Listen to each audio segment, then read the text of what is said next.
Écoutez, on va rester justement dans le domaine des gens passionnés, puisqu'on va tout de suite accueillir pour notre rubrique mère Patrick Soulabaye et son invitée passionnée elle aussi.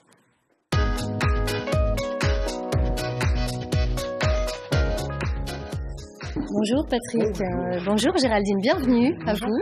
Merci. Alors, les gens passionnés, je pense pas me tromper, hein, et l'un et l'autre, la mère, c'est votre truc, pas de problème.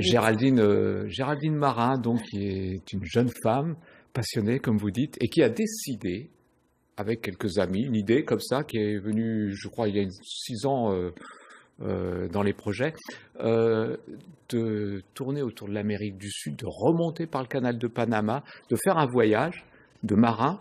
Ça s'appelle Géraldine Marin, bon c'est pas fait exprès, hein, franchement. C'est prédestiné. Et un voyage qui est aussi culturel, c'est bien ça. Hein. Tout à fait. Comment ça va se passer ? Alors, comment ça va se passer ? On va partir dans quelques semaines depuis le port d'abord de Paimpol pour faire le tour de la Bretagne et ensuite de La Rochelle. Et nous allons avoir des résidences artistiques dans les grandes villes portuaires, depuis la France jusqu'au continent sud-américain dont on va faire le tour. Et on va réaliser des films sur le patrimoine des villes portuaires. Alors, ce qui est formidable dans ce projet, c'est que si vous avez envie d'embarquer, vous pouvez postuler pour faire une étape. C'est bien ça, hein. Tout le monde peut postuler. La sélection est difficile. Quels sont les critères de sélection du coup ? Parce que ça ne doit pas être simple. Alors, les critères, il y a un critère maritime. Évidemment, selon la difficulté des navigations, on attend des compétences maritimes un peu importantes. Et des critères artistiques, puisque toute personne qui vient sur le bateau va participer à la réalisation d'un film d'animation. Donc, il faut des compétences soit en musique, soit en dessin, en peinture, en sculpture ou même en montage, puisqu'on réalisera le montage au fur et à mesure aussi. Je propose juste de voir, pendant qu'on discute, les images du bateau. C'est un bateau qui fait 11 mètres, qui a un très joli nom. Ça rappelle Pirates des Caraïbes. Oui, il s'appelle Tortuga. Tortuga. Ça s'invente pas. On va juste voir les images. Donc voilà, l'Amérique du Sud. Et puis la préparation, ça fait pas mal de temps hein, que vous préparez le projet. Oui, tout à fait. On a monté une équipe il y a 3 ans exactement. Vous êtes passé par des aides. Comment vous avez financé ce voyage ? Alors, on a postulé à des bourses. On a fait des demandes de sponsors aussi. Et on a récemment fait une campagne de crowdfunding qui a très bien marché et qui nous a permis de lancer le départ. C'est très à la mode, ces campagnes. Je rappelle que Jean Le Cam... Et c'est bien utile. Jean Le Cam a pu faire le Vendée Globe par ce moyen. Grâce à ça. Alain Maignan, dont on avait suivi les aventures il y a quelques années, qui a fait un tour du monde, lui, repart sur un tour du monde à l'envers et passe aussi par une campagne de la sorte. Donc, c'est nouveau, ça, dans le paysage des projets. Ça s'inscrit durablement, visiblement. Oui. Ce qui serait très bien de voir aussi, là, tout de suite à l'image, c'est ce que vous faites. Et je vous jure que c'est magnifique. Vous allez voir, Laurence, c'est très très joli. On va regarder ça. Le 1er janvier 2014, il est 12h30 et nous survolons la plage de la Conche sur laquelle se sont échoués cette nuit des dizaines de poissons et mammifères marins. Parmi eux, plusieurs baleines bleues, des centaines de petits poissons et des espèces encore inconnues des scientifiques, comme ce requin-poulpe. Ce phénomène extraordinaire a été causé à la suite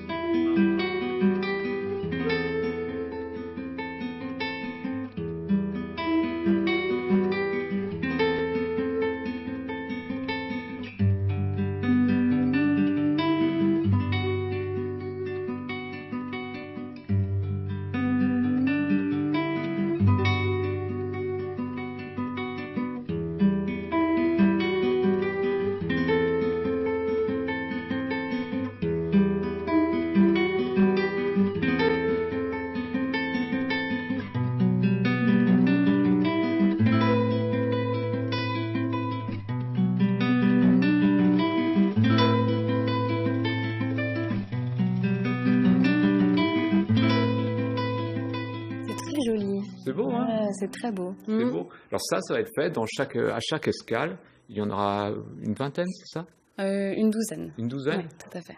Ah, vous allez peut-être vous arrêter un peu. Combien de pays visités ? On visite 12 pays. 12 pays ? Oui. C'est un rêve d'enfant, oui, c'est un rêve d'enfant. Le rêve d'enfant, c'est de rejoindre Valparaiso par la mer.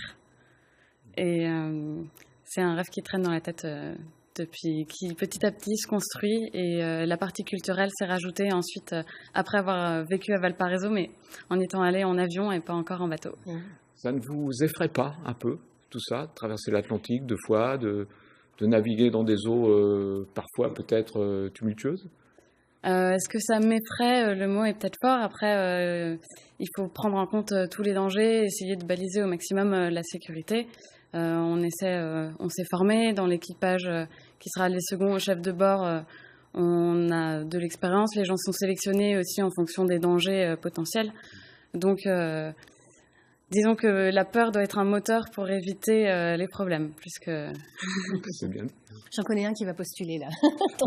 Attendez-vous à avoir une candidature d'un certain PS. Avec plaisir. Alors, c'est sûr, c'est assez tentant. Et quelle étape vous fait le plus envie? Quelle étape me fait plus envie? Quel pays? C'est difficile parce que dès qu'on commence à regarder le pays de près, en fait, on a envie d'y aller. Je ne sais pas si... Il y a un pays spécialement, peut-être le Chili, parce que c'est là que tout a commencé. C'est le pays de Valparaiso, c'est le pays du Cap Horn aussi. Donc, pour un marin, le Cap Horn, c'est quand même un objectif dans la vie impressionnant.